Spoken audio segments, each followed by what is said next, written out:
Bonjour, je suis Lucie, créatrice de chantsynergique.com. Aujourd'hui, je vous propose la 3e vidéo de cette série de 4 vidéos « Comment accorder son instrument corps et voix ». Nous avons fait dans les 2 précédentes vidéos 1. L'alternance du silence avec une note. 2.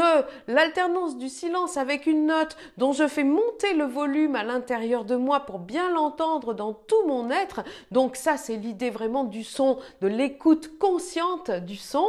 Et cette 3e vidéo va être un net progrès parce que vous allez calibrer votre instrument corps-voix pour pouvoir reproduire le son. Alors ça, c'est toute une aventure parce que vous avez certainement déjà jouer aux fléchettes ou à n'importe quel jeu d'adresse, eh bien, lorsque vous jouez aux fléchettes, vous devez viser juste et c'est pas seulement ici votre poignet, votre bras qui vont viser juste. C'est la posture que vous allez avoir. Si vous bougez un peu comme ceci, votre fléchette va être envoyée par là. Si vous bougez comme ça, elle va être envoyée dans un autre endroit.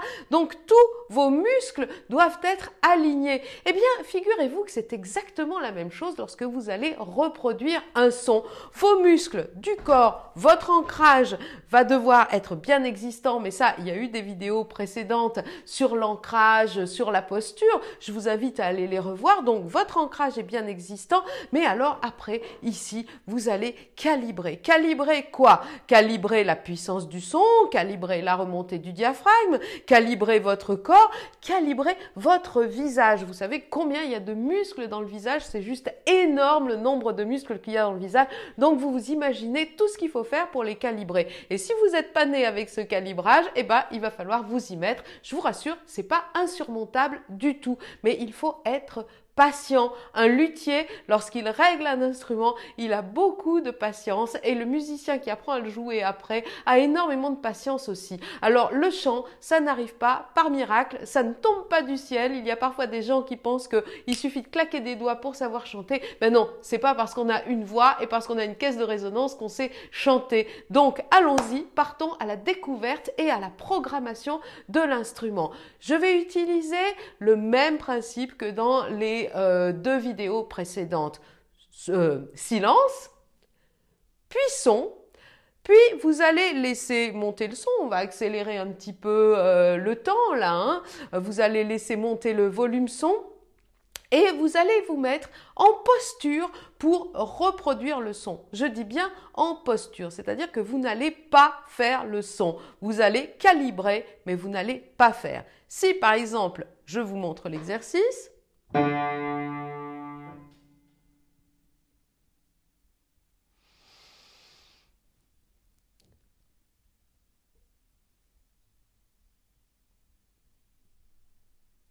n'ai pas fait le son.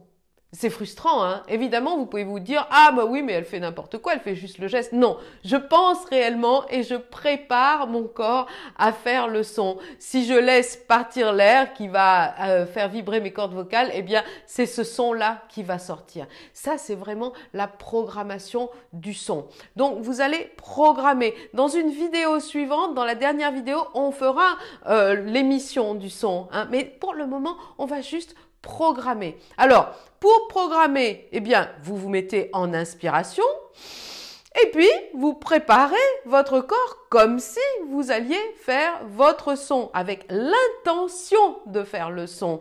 Donc, on n'est pas dans le faire, on est dans l'intention et l'intention est très forte. Bon, l'intention doit être là pour qu'il y ait une action consciente et une action alignée. Donc, ici, je vais dans l'intention de faire le son. J'inspire, je positionne mon corps, j'ouvre mon larynx et je fais comme si j'allais faire un O. Et je pousse en quelque sorte le son légèrement pour le laisser sortir, mais il ne va pas sortir. Ok? On joue le jeu. Peu importe, vous allez peut-être vous sentir dans le vide en faisant cet exercice.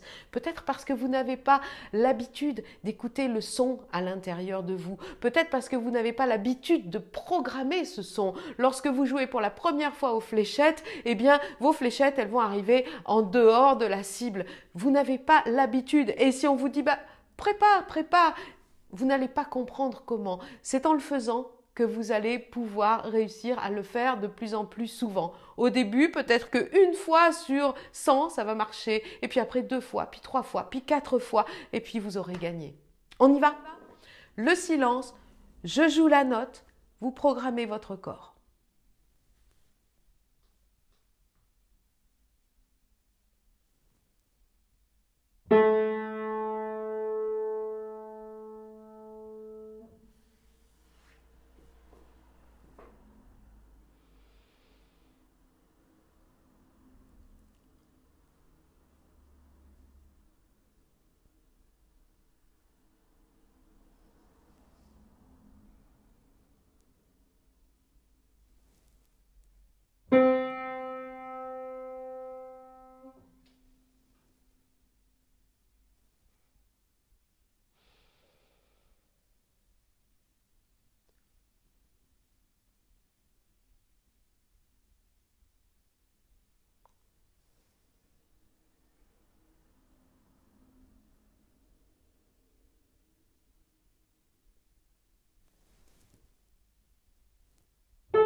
Voilà. Alors, est-ce que vous avez remarqué comme votre corps se programme différemment selon qu'il s'agisse d'une note aiguë ou d'une note grave? Vous avez vu? Enfin, vous avez senti? Lui, en tous les cas, il a bien compris la différence et il se programme. Alors là, on se programme grosso modo et puis après, on va se programmer par ton, par demi-ton. Enfin, d'abord par intervalles plus grands, hein, des quintes, des tierces, on en reparlera de tout ça. Mais d'abord, on commence comme ceci pour comprendre que le corps n'a pas la même posture selon que j'ai envie de chanter des notes graves ou des notes aiguës. Voilà, pour aujourd'hui, c'est terminé. Je vous retrouve dans quelques temps pour la dernière vidéo de cette série de 4 vidéos sur l'accordage de l'instrument corps et l'instrument voix. Alors, si vous avez aimé, eh bien, likez, n'hésitez pas à partager. Likez ma chaîne aussi et partagez ma chaîne avec tous les gens avec lesquels vous avez envie de chanter ou que vous aimeriez entendre chanter. Voilà, à très bientôt.